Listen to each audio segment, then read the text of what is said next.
ভগবানকে পেতে হলে ভক্তি দরকার, ভক্তি নেই ভগবানও নাই। হরে কৃষ্ণ।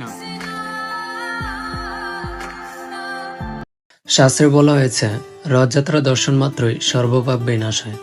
যে ব্যক্তি রথযাত্রা দর্শন করে তাকে আর এই পৃথিবীতে ফিরে আসতে হয় না। অতএব না টেনে পুরো ভিডিওটি সম্পূর্ণ দেখুন। আজ এক ঐতিহাসিক দিন। ইসকন কুমিল্লা হয়ে উঠেছে মিনি পুরীধাম। হাজারো ভক্তের কণ্ঠে ধ্বনিত হয়েছে জয় জগন্নাথ, জয় বলদেব, জয় সুভদ্রা।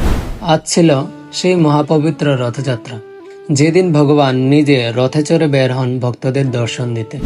সকালে ঘণ্টা, শঙ্খ, ধ্বনির মাঝে কীর্তনের মধুর রস ছড়িয়ে পড়ছে আকাশে বাতাসে। সকালবেলায় শুরু হয় বিশ্ব শান্তি যজ্ঞ। একটি নয়, 50-এরও বেশি যজ্ঞকুণ্ডে একযোগে চলতে থাকে বৈদিক রীতি অনুযায়ী যজ্ঞ। দীপ, ধূপ, ঘৃতাহুতি আর উচ্চারণ হয় বৈদিক মন্ত্র। বিশ্বের সবাই যেন শান্তিতে থাকে এই কামনায়। পবিত্র এই আয়োজন যেন রথযাত্রার পূর্বরূপ, এক মহাশান্তির আহ্বান। তারপর জগন্নাথ, বলরাম ও সুভদ্রা মায়ের বিগ্রহকে ফুলে ফুলে সাজিয়ে নেওয়া হচ্ছিল রথে। ভক্তরা আবেগে আপ্লুত। কে টানবে রথের দড়ি, কে দেবে প্রথম ধাক্কা? এই প্রতিযোগিতা আনন্দের, এই স্পর্শই যেন মুক্তির সোপান।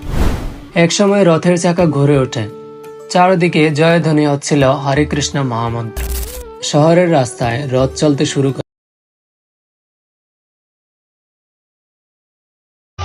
আনন্দের সীমা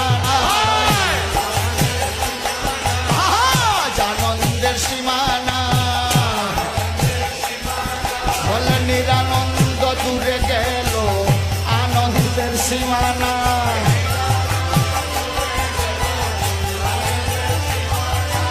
নিরানন্দ দূরে গেল আনন্দের সীমানা।